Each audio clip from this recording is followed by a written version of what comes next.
वक्त की बड़ी खबर आपको दिखा रहे हैं। ऑक्सीजन को लेकर एक्शन मोड में है हरियाणा सरकार।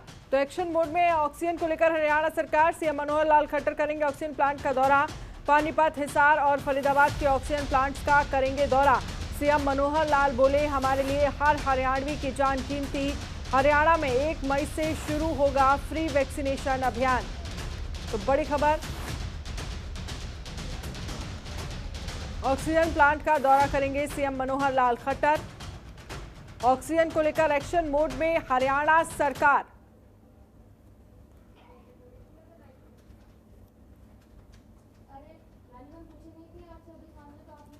सीएम मनोहर लाल खट्टर करेंगे ऑक्सीजन प्लांट का दौरा। पानीपत, हिसार और फरीदाबाद के ऑक्सीजन प्लांट्स का दौरा करेंगे सीएम मनोहर लाल खट्टर। ओपी शर्मा चंडीगढ़ से इस खबर पर हमारे साथ ज्यादा जानकारी के लाइव जुड़ गए हैं। ओपी शर्मा, जिस तरह से देखा जाए ऑक्सीजन को लेकर हरियाणा सरकार सख्त होती हुई नजर आ रही है, क्या कुछ जानकारी आपके पास?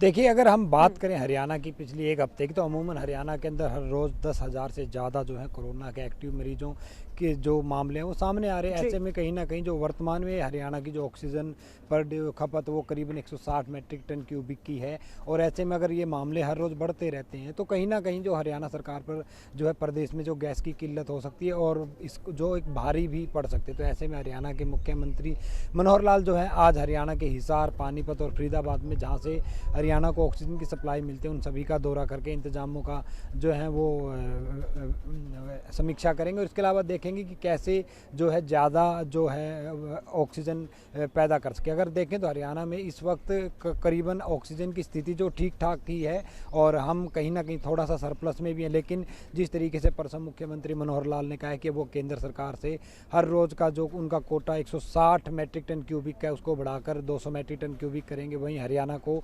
उड़ीसा के राउरकेला बोकारो में जो प्लांट है उससे भी जो 6000 मेट्रिक टन जो है गैस मिलने की जो है बात सामने आ रही है और एक स्पेशल ट्रेन के जरिए वो जो है वो ऑक्सीजन हरियाणा पहुंचेगी। तो ऐसे में ऑक्सीजन इस वक्त एक बड़ी समस्या बनती जा रही है, क्योंकि जिस तरीके से मामले 10,000 रोज से आ रहे हैं, हर रोज वेंटिलेटर पे भी करीबन 30 से 40 मरीजों को जो है शिफ्ट किया जा रहा है। तो ऐसे में सरकार नहीं चाहती है कि कल को हालात बिगड़े तो जो है एक बदतर स्थिति हो। तो ऐसे में हरियाणा सरकार जो शुरू से पहले इंतजाम करना चाह रही है और इसी के तहत मुख्यमंत्री मनोहर लाल आज हरियाणा के 3 स्थानों का दौरा कर ऑक्सीजन प्लांट्स का जो है वो दौरा करेंगे। जी, लेकिन ओपी शर्मा, इन सब के बीच समझने की जरूरत है, क्योंकि हम देख रहे हैं दिल्ली में क्या कुछ स्थिति है, भयावह स्थिति है ऑक्सीजन को लेकर। कई ऐसे हॉस्पिटल हैं जहां ऑक्सीजन की कमी है, कई जगह पूर्ति की जा रही है, लेकिन तमाम मरीजों की जान गई है, ये हम सब जानते हैं। हरियाणा में इस तरह की स्थितियां ना हो, इसको देखते हुए पहले से ही सरकार एक्शन में नजर आ रही है।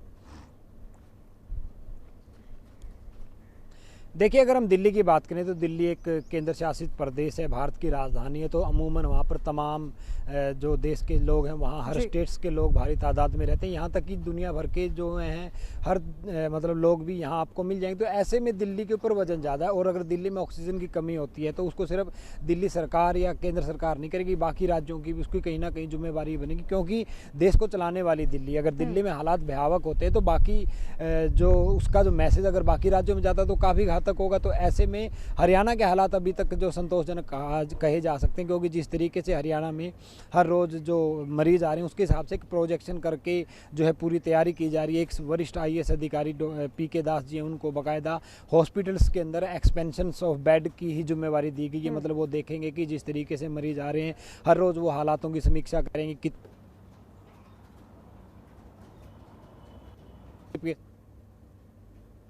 तहत जो है सरकारें किसी भी तरह कदम उठा सकती हैं, किसी भी चीज़ का अधिग्रहण कर वहाँ पर बेड या हॉस्पिटल नुमा चीज़ें बना सकती हैं। तो इस तरह का जो है हरियाणा सरकार कर रही है, लेकिन फिर भी बेहतरी के लिए कि ज़्यादा हालात ख़राब ना हो और जल्दी रिकवरी हो, उनके चलते ये पूरी कवायद हो रही है। और अभी तक हरियाणा में ऑक्सीजन की ठीक है कि कुछ जगह पे इक्का दुक्का घटनाएं आई हैं, हालांकि वो भी सही नहीं है, लेकिन फिर भी हालात काफी संतोषजनक हैं। लेकिन ओपी शर्मा, अब सवाल आपसे ये भी है कि लगातार जो कोरोना के मरीज हैं वो हरियाणा में बढ़ रहे हैं। तमाम स्टेट्स हम देख रहे हैं किस तरह से लॉकडाउन का फैसला ले रहे हैं, तो क्या हरियाणा सरकार की तरफ से भी क्या इस तरह का फैसला लिया जा सकता है?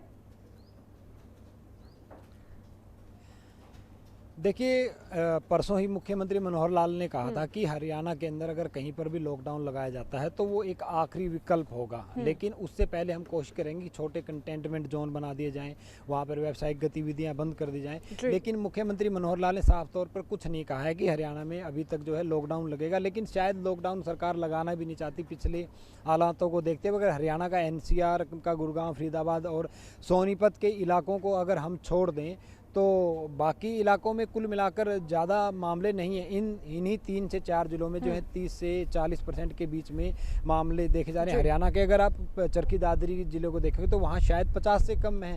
इसी तरह अगर आप महेंद्रगढ़ को देखेंगे तो वहाँ भी 50 से कम है, और इसी तरह आप अगर रेवाड़ी देखेंगे तो वहाँ 60 या 70 से कम है। तो ऐसा नहीं कहा जा सकता। हाँ ठीक है कि हम मानते हैं कि सिचुएशन जो है पहले जब 3,500 अधिकतम आते थे, आज करीबन जो है 2 दिन पहले 11,000 मामले सबसे ज़्यादा अधिक आए। तो ये चिंता का विषय, जो सेकंड सर्ज, जो लहर जो तेजी से ऊपर जा रही है, तो उसको देखते हुए एहतियात बरतना पड़ेगा। लेकिन अभी तक जो है लॉकडाउन नहीं होगा। अगर लॉकडाउन होता है तो आप महाराष्ट्र या बाकी इलाकों में जिस तरीके से वहाँ पर कर्फ्यू लगा, जो हालात हैं उस तरह के हालात होते हैं तो शायद लिया जा सकता है। लेकिन अभी भी अगर हरियाणा में 10,000 अभी भी ये कहा जा सकता है कि लगभग चीजें कंट्रोल में है। चलिए ओपी शर्मा, बहुत बहुत शुक्रिया तमाम जानकारी के लिए। खबरों के निष्पक्ष विश्लेषण के लिए सब्सक्राइब करें Jantantra TV and press the bell icon. Never miss any update.